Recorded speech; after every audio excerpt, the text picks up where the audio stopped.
Madam, मैं एक मुसलमान हूँ, मैं इस्लाम को मानने वाला बावकार इंसान हूँ और मेरे मजहब की बुनियादी तालीम तौहीद है। ला इलाहा इल्लल्लाह, नहीं है कोई खुदा सिवा अल्लाह के। कल संसद में जनाब असदुद्दीन ओवैसी को कलमे शहादत ला इलाहा इल्लल्लाह क्यों पढ़ना पड़ा और इसकी क्या जरूरत पड़ी, और क्यों जनाब असदुद्दीन ओवैसी को संसद में खड़े होकर यह बात कहनी पड़ी कि उम्महतुल मुमिनीन वो होती है जो हमारे नबी सल्लल्लाहु अलैहि वसल्लम की अज़वाज मुतहरात है। हम तमाम मुसलमान उन्हें अपनी माए समझते हैं, मगर हम उनकी इबादत नहीं करते जैसा हम अपनी हकीकी माँ की इबादत नहीं करते। इसी तरह नबी सल्लल्लाहु अलैहि वसल्लम की बीवियों की भी इबादत नहीं करते। इसी तरह उम्मुल किताब कुरान मजीद को कहा जाता है, मगर हम कुरान की भी इबादत नहीं करते हैं। कुरान अल्लाह ताला का कलाम है, उसकी किताब है, और इबादत सिर्फ अल्लाह की होती है। और क्यों जनाब असदुद्दीन ओवैसी को संसद में यह भी कहना पड़ा कि दस्तूर आइन का पहला सफा ही यह बात कहता है कि हर शहरी को मजहबी आजादी हासिल है, फिर किसी शहरी को कैसे मजबूर किया जा सकता है कि वो किसी खुदा देवी देवता की इबादत करे या उसे सजदा करे। मुल्क किसी खुदा देवी देवता या मजहबी अलामत के नाम पर नहीं चलता, और ना ही यह मुल्क किसी एक मजहब की मिल्कियत है। और इसी वजह से बाबा साहेब अंबेडकर ने साफ तौर पर मदर इंडिया के नजरिए को रिजेक्ट कर दिया था।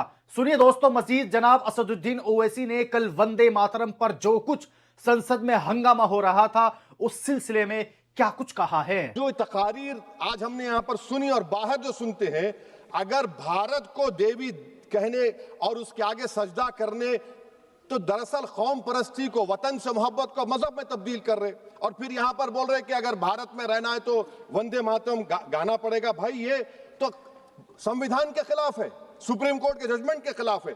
अगर वंदे मातरम मैडम कौमियत का मियार है, तो फिर सवाल ये है कि हजरत मोहानी की कौमियत क्या थी जिसने इनकलाब जिंदाबाद का नारा दिया?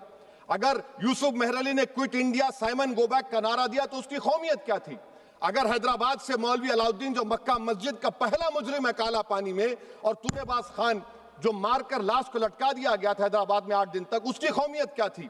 अगर इनायतुल्लाह काफी जो जिहाद का फतवा अंग्रेजों के खिलाफ दिया मुरादाबाद में, जब उनको 2 दिन में फांसी की सजा दी गई, और जब फांसी की सजा के ओर जा रहे हैं तो इनायतुल्लाह मौलाना काफी की जबान पर क्या था? वो रसूलुल्लाह हमारे प्रॉफिट की नात पढ़ रहे थे। क्या पढ़ रहे थे? कोई गुल बाकी रहेगा ना चमन रह जाएगा, पर रसूलुल्लाह का दीन हसन रह जाएगा। तो उनकी कौमियत क्या थी? माल्टा की जेल में महमूदुल हसन, हुसैन अहमद मदनी 6 महीने माल्टा की जेल की ग्राउंड में पड़े रहे, उनकी कौमियत क्या थी?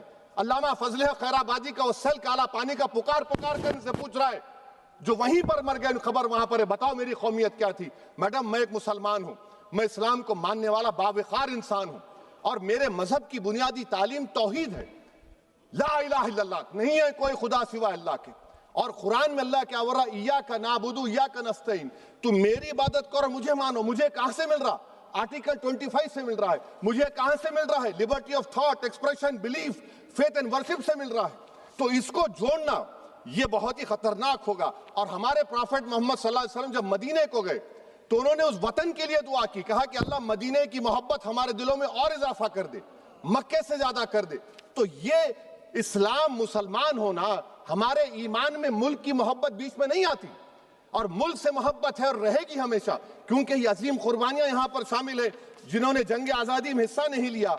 आज अगर वो वतन की मोहब्बत का दर्ज देंगे तो बड़ा गलत होगा। मैं अपनी बात को खत्म कर देता हूं मैडम, क्योंकि आप बहुत जल्दी में हैं।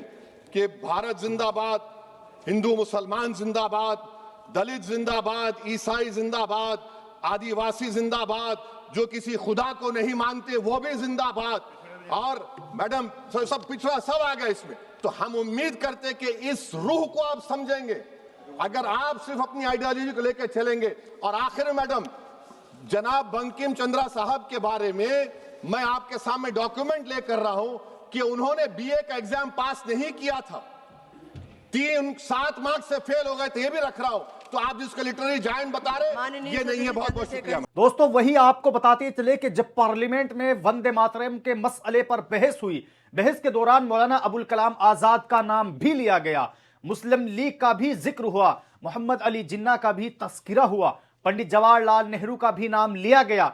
इशारों में मौलाना अरशद मदनी, मौलाना महमूद मदनी की कई मिल्ली रहनुमाओं को भी टारगेट किया गया।